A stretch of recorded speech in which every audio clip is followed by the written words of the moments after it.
यस्तो छ साथीहरू यो प्रकार छ मेरो साथी। गुड मर्निङ अगेन साथीहरू। म फेरि आज एजेन आर्लिङटन स्टेसनमा छु अनि आज चाहिँ मेरो केन्सिङटन गार्डनतिर हुनेछ।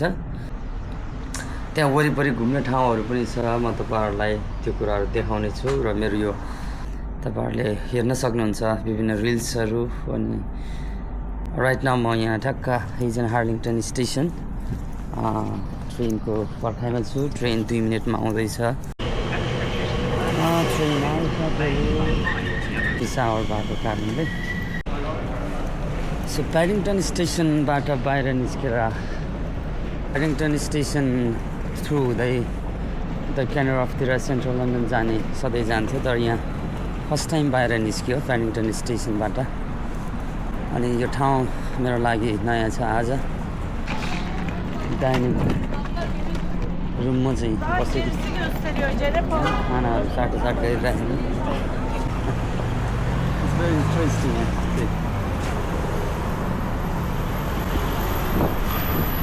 I don't know what exactly it is. यहाँको बिल्डिङ चाहिँ अलिक इन्ट्रेस्टिङ लाग्यो होइन। यो लेफ्ट साइडको अलिक प्राइभेट एरिया रहेछ यो पनि। कमसेकम 7 मिनट हिँड्नुपर्छ बसको लागि, त्यहाँबाट फेरि बस चढ्नुपर्ने छ। यतापट्टि हेर्नु साइकलको लागि मजाले छुट्याएको लेनहरू छ। Good place again.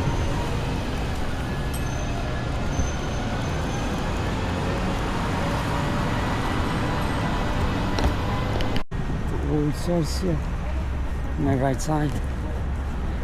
Okay, embassy-हरु अनि केन्सिङटन गार्डन भित्र हैन।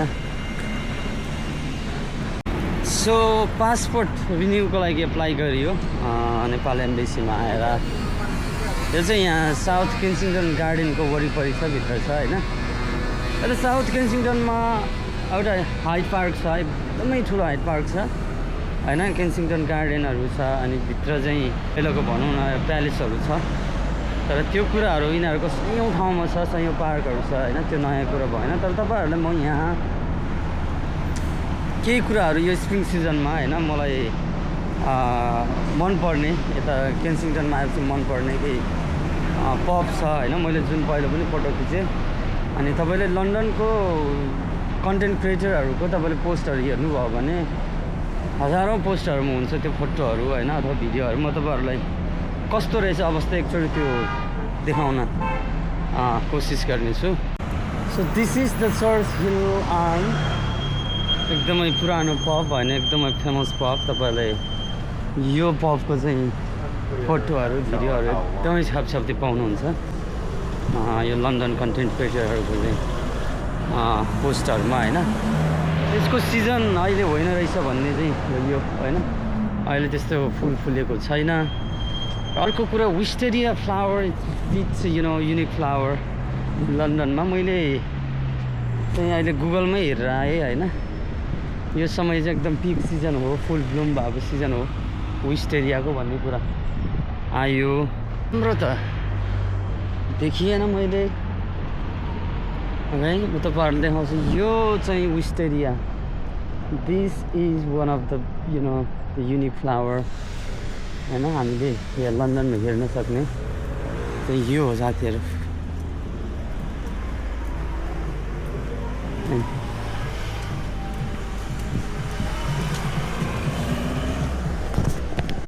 यसरी मस्त फुलेको छ।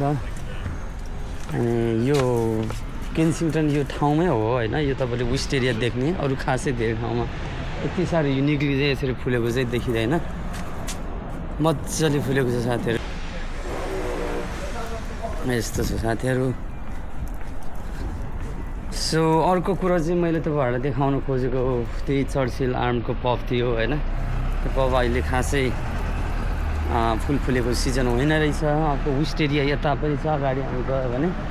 तर कुरा एउटै हो होइन। त्यति साह्रो एक्साइटिङ मलाई लागेन यो पालि, किनकि मेन कुरा मेरो मेन टार्गेट चाहिँ के थियो भने यो चर्चिल आर्मको यो उसको पनि थियो होइन, भिडियो लिनु थियो। Okay, so यदि तपाईँहरूलाई चर्चिल आर्म एकदमै फुल ब्लुम भएको हेर्न चाहनुहुन्छ भने तपाईँहरू यसको सिजन छ होइन, स्पेसिफिक सिजन छ, त्यो बेला हेर्न आउन सक्नुहुन्छ। अहिलेको सिजन छैन। मैले योभन्दा अगाडिको मेरो पोस्ट अथवा भिडियोहरूमा तपाईँले इन्स्टाग्राममा लन्डन विथ पामो भन्ने इन्स्टाग्राममा हेर्नुभयो भने तपाईँले मजाले हेर्न सक्नुहुन्छ। एकदमै दामी हुन्छ यो चाहिँ, एकदमै युनिक हो। त्यो बेला चाहिँ मान्छेहरू होइन, फोटो खिच्ने भिडियो लिने मान्छेहरू टनाटन हुन्छ, तर अहिले छैन रहेछ। मेन कुरो मेरो मेन टार्गेट यही थियो। यसमा खासै त्यति साह्रो फुलेको छैन रहेछ। अनि ठिक छ, आज यता केन्सिङटनतिर आफ्नो पासपोर्ट रिन्युअलको लागि आउने बेलामा मैले यसो सानो भिडियो यताको होइन केन्सिङटनतिरको भिडियो लिने कोसिस गरेँ। साथीहरूसँग खाना खान बसेको है त। साथीहरू यो प्रकार छ मेरो साथीहरू चाहिँ।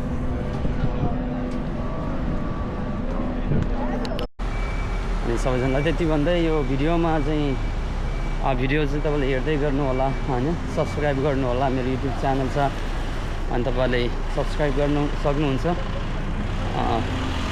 काकै इन लन्डन भन्ने यति भन्दै सबैजनालाई धेरै धेरै धन्यवाद छ।